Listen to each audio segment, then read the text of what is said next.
In this session, we'll discuss the next important topic, that is EMF of cell, जिसको आप E cell भी कहते हैं, E cell, right? This is important.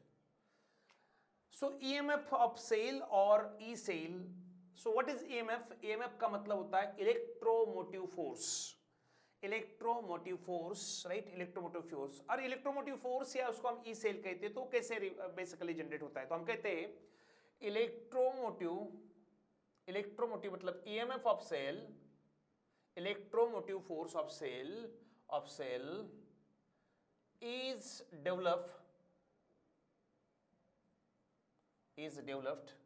EMF of the cell is developed due to this is very important, huh? Electromotive force of cell is developed due to potential difference between किसके बीच में? Between. So EMF of the cell is developed due to potential difference between anode and cathode, right? Anode and cathode. So हम क्या कहेंगे? What is EMF of cell और E cell और electromotive force of cell is nothing but EMF of the cell developed due to, this is very important, due to potential difference between anode and cathode. इसका मतलब किसी भी cell में current तभी generate होगा, किसी भी सेल में करंट कब जनरेट होगा? जब उनके बीच में क्या होगा? एनोड और कैथोड के बीच में क्या होगा? Potential difference. अगर पोटेंशियल डिफरेंस नहीं है, मतलब मैंने दोनों तरफ से इधर भी कॉपर लिया, इधर भी कॉपर लिया, और अगर मैंने कहा कि मुझे इलेक्ट्रोकेमिकल सेल अगर करनी है तो नहीं होगा, बिकॉज उसमें पोटेंशियल डिफरेंस जनरेट नहीं होगा. सो पोटेंशियल डिफरेंस होना चाहिए किसके बीच में? एनोड और कैथोड के बीच में. एनोड और कैथोड के बीच में पोटेंशियल जो डेवलप होगा, पोटेंशियल डिफरेंस जो डेवलप होगा, उसे हम कहते हैं इलेक्ट्रोमोटिव फोर्स और ई सेल. सिंपल में तो कैसे कैलकुलेट करते हैं ई सेल? हमारे पास सिंपल सा फार्मूला ई सेल का भी फार्मूला में हमने कैलकुलेट किया. ई सेल इसका मतलब होगा इलेक्ट्रोमोटिव फोर्स. क्या होता है ये? हमने कहा था oxidation potential plus reduction potential. Oxidation potential, लेकिन ऑक्सीडेशन पोटेंशियल किसका? एनोड का. और रिडक्शन पोटेंशियल किसका? कैथोड का, राइट? कैथोड का. So oxidation potential of anode plus reduction potential of cathode is called as E cell. E cell और electromotive force हम उसे कहते हैं. अब इसे कैसे बेसिकली अलग अलग फार्मूले से कैसे कैलकुलेट करेंगे? इसके लिए एक सिंपल एक हाइपोथेटिकल सिचुएशन लेते हैं, एक रिएक्शन लेते हैं, जिसे हमने कहा A solid is basically converted into A2 plus aqueous due to loss of 2 electrons. इसको क्या कहते हैं? ऑक्सीडेशन. इसको क्या कहेंगे हम? ऑक्सीडेशन. तो ये कैसे रिप्रेजेंट करेंगे? A by A2 plus. तो मुझे पता चलेगा ये क्या है इसका? A से A2 प्लस बन रहा है, मतलब एटम से आयन बन रहा है, ऑक्सीडेशन स्टेट बढ़ रही है. इसको हम कहेंगे ऑक्सीडेशन पोटेंशियल इक्वल टू क्या रहेगा? Oxidation potential. सपोज इसको हम इक्वल लेते हैं, सपोज x मतलब x इज ऑक्सीडेशन पोटेंशियल. अब इसी रिएक्शन को मैं रिवर्स करता हूं, इसी रिएक्शन को, because of course both are possible. हमने कहा इंटर कन्वर्शन पॉसिबल है. अब जरूरी नहीं होगा कि यहां पर वो एनोड एक्ट हो रहा तो हर जगह वो एनोड एक्ट होगा. जैसे कॉपर का हमने डिस्कस किया, कॉपर अगर हम लोग कॉपर जिंक गैल्वेनिक सेल लेते हैं तो कॉपर वहां पर कैथोड एक्ट होता है. वही कॉपर को मैंने अगर सिल्वर के साथ में कनेक्ट किया तो उस केस में वो एनोड एक्ट होता है, वो रिएक्टिविटी पर डिपेंड रहेगा. तो रिएक्शन रिवर्स भी हो सकती है. अगर मैं रिएक्शन रिवर्स करता हूं तो रिवर्स रिएक्शन क्या होगी? A2 plus aqueous plus 2 electrons gives you A solid. Reaction reverse कर दी. यहां पर ऑक्सीडेशन था, अब यहां पर क्या हो गया? रिडक्शन. तो मैं इसे कैसे रिप्रेजेंट करूंगा? E. अब क्या हो रहा है? आयन से एटम में कन्वर्ट हो रहा है, ऑक्सीडेशन स्टेट कम हो रही है, तो मैं लिखूंगा A2 प्लस स्लैश E. मतलब मैं इसको क्या कहूंगा? मैं इसे कहूंगा रिडक्शन पोटेंशियल. क्या कहूंगा इसको? Reduction potential. तो रिडक्शन पोटेंशियल, रिएक्शन रिवर्स हुई है, ये ऑक्सीडेशन पोटेंशियल था, रिएक्शन रिवर्स हुई है. जब रिवर्स होती है अकॉर्डिंग टू द थर्मोडायनामिक्स, कोई भी रिएक्शन जब रिवर्स होती है तो क्या होता है? x इज इक्वल टू मतलब reduction potential is equal to minus x। Sign क्या होगा? चेंज। मतलब यहां से क्या रिलेशन मिला मुझे? रिलेशन क्या मिला? Oxidation potential is equal to anode का, या मैं एनोड की बात कर रहा हूं। ऑक्सीडेशन पोटेंशियल, अगर मैं एनोड की बात करता हूं तो ऑक्सीडेशन पोटेंशियल, या इन जनरल बात करते हैं वो एनोड और कैथोड के रिलेटिव ही हम बात कर सकते हैं। So oxidation potential is equal to minus of reduction potential, minus of reduction potential. This is important to be note. See, इसका मतलब क्या होगा? किसी भी एलिमेंट का ऑक्सीडेशन पोटेंशियल और रिडक्शन पोटेंशियल का मैग्नीट्यूड कैसा रहेगा? सेम रहेगा। मैग्नीट्यूड सेम, देखिए ना, इक्वल है, लेकिन साइन अपोजिट रहेगा। इसका मतलब oxidation potential is negative of reduction potential, या reduction potential is equal to negative of oxidation potential. मतलब अगर मैंने कहा A is equal to 0.2 volt है, और मैंने कहा ये उसका क्या है? ऑक्सीडेशन पोटेंशियल है। 0.2 वोल्ट अगर उसका ऑक्सीडेशन पोटेंशियल है, तो A का रिडक्शन पोटेंशियल क्या होगा? A का रिडक्शन पोटेंशियल होगा माइनस 0.2 वोल्ट। ये क्या होगा उसका रिडक्शन पोटेंशियल? मतलब ऑक्सीडेशन पोटेंशियल और रिडक्शन पोटेंशियल का वैल्यू कैसा होता है? मैग्नीट्यूड कैसा होता है? सेम होता है। मैग्नीट्यूड सेम है, लेकिन डायरेक्शन अलग है। यहां पर फॉरवर्ड था, अब यहां पर मतलब डायरेक्शन चेंज हुई ना, और डायरेक्शन चेंज हुई, इसलिए साइन भी क्या होगा? चेंज होगा। मतलब oxidation potential and reduction potential of metal having same magnitude but opposite direction अलग होगी। अगर ऑक्सीडेशन पोटेंशियल प्लस है तो रिडक्शन पोटेंशियल माइनस होगा। अगर रिडक्शन पोटेंशियल प्लस है तो ऑक्सीडेशन पोटेंशियल क्या होगा? माइनस होगा। सो ये हमें आपस में रिलेशन मिल गया। सो इसका मतलब होगा oxidation potential is equal to minus of reduction potential. चलो हम यहां पर ही लिख देते हैं अभी इस इक्वेशन को। So what is E cell? देखिए ई सेल हमने क्या लिखा?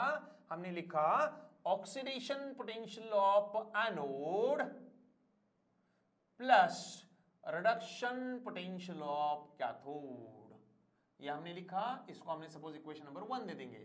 ये होगा हमारा इक्वेशन नंबर 1। इसको हम कहेंगे oxidation potential and reduction potential के रूप में हम अगर लिखते हैं। ये किसे है? ऑक्सीडेशन, मतलब इसमें हम एनोड और कैथोड, एक का हम ऑक्सीडेशन पोटेंशियल ले रहे हैं, दूसरे का हम रिडक्शन पोटेंशियल ले रहे हैं, इक्वल हो गया। बट अभी इस इक्वेशन से क्या प्रूव हुआ कि अगर मुझे सपोज दोनों भी रिडक्शन के टर्म में लिखने हैं, दोनों भी, ये किसके टर्म में हो गई? Cell oxidation potential of anode plus reduction potential of cathode, दोनों के। लेकिन मुझे अगर ऑक्सीडेशन पोटेंशियल के रूप में या रिडक्शन के लिए इसमें लिखना हो तो क्या चेंज हो गया? पर सब कुछ हमें पता है, oxidation potential of anode is equal to क्या होगा? Minus reduction potential of anode. अब एनोड का ऑक्सीडेशन पोटेंशियल अगर मुझे रिडक्शन पोटेंशियल में लिखना है तो क्या हो जाएगा? उसका अपोजिट माइनस साइन हो जाएगा। मैग्नीट्यूड तो वही रहेगा, लेकिन साइन क्या होगा? अलग होगा। मतलब मैं इसको लिख सकता हूं E cell is equal to, बोलिए E cell is equal to कैसा रहेगा? E cell is equal to, यहां पर मुझे लिखना है अभी oxidation potential of anode is equal to minus reduction potential of anode. मतलब क्या हो जाएगा? Minus reduction potential of anode plus reduction potential of cathode. आप इसको इस तरह भी लिख सकते हैं, अगर आपके मतलब या आप ऐसे भी लिखिए, या इसको और मैं लिखता हूं, अगर आपको प्लस पर लिखना है तो आप यहां पर लिखेंगे reduction potential of cathode minus reduction potential of anode. देखिए मैंने माइनस प्लस साइन को इधर से इधर लिया, और कुछ भी चेंज नहीं किया है, राइट। ये हो गया आपका, ये दोनों को मिलकर आपका इक्वेशन नंबर 2 हो गया। अब आपको सपोज कैलकुलेट करना है दोनों को भी आपको कैलकुलेट करना है एनोड के रूप में। एनोड के रूप में मतलब ऑक्सीडेशन पोटेंशियल के रूप में आपको ये करना है। ऑक्सीडेशन पोटेंशियल के रूप में आपको ये करना है तो क्या होगा? ई सेल, नया formula E cell is equal to, अब यहां पर ये तो सही है, इक्वेशन 1 से क्या होगा? ऑक्सीडेशन पोटेंशियल ऑफ एनोड, ये तो रहेगा। अब ये रिडक्शन पोटेंशियल क्या? तो रुका रिडक्शन पोटेंशियल मुझे ऑक्सीडेशन पोटेंशियल के रूप में लिखना है तो क्या करना पड़ेगा? Reduction potential of cathode is equal to minus of oxidation potential of cathode. So यहां पर क्या होगा? Minus oxidation potential of cathode, right, cathode. तो इससे क्या हो रहा है? देखिए मतलब ये हो गया, ये जो डेफिनेशन है ई सेल का, ये किसके टर्म में हो गया? Oxidation potential of anode plus reduction potential of cathode, मतलब oxidation potential reduction potential case में दोनों के रिडक्शन पोटेंशियल होंगे तो आप ये इसमें क्या कोई भी फार्मूला यूज कर सकते हो। दोनों के ऑक्सीडेशन पोटेंशियल में आप ये फार्मूला यूज कर सकते हो। मतलब ये 3 फार्मूले लेके आप कैलकुलेट कर सकते हो कि what is exactly E cell. इसलिए हमने कहा था कहां पर कौन सी रिएक्शन होती है वो बड़ा इंपॉर्टेंट है और उसके अकॉर्डिंग्स टू, और ये याद रखना बहुत जरूरी है, oxidation potential and reduction potential of every element, मतलब any element is same in magnitude but opposite in direction.